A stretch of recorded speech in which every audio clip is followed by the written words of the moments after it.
రైతు భరోసా నిధుల విడుదలపై త్వరలో నిర్ణయం తీసుకోనుంది తెలంగాణ సర్కార్. వచ్చే సోమవారం మధ్యాహ్నం 3 గంటలకు సీఎం రేవంత్ రెడ్డి అధ్యక్షతన మంత్రివర్గం సమావేశం కానుంది. లోకం చీకట్లు చీల్చే ధ్యేయం నీ ఇంధనం, ప్రేమై వర్షించని నీ ప్రాణం,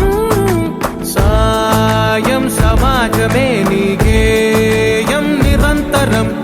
ఓరే ప్రపంచ సౌఖ్యం నీకుగాక ఎవరికి సాధ్యం, విశ్వమంతటికి పేరు పేరు నా ప్రేమ పంచగల పసితరమా, చూసే ఎదలు మీడే పవనమై పదపదరా, లేనిదేదో పని లేనిదేదో విడమరిచి చూడగల ఋషి గుణమా, చిగురు మురిసే చినుకు తడిగా పయనమై పదపదరా, ఓ రాసి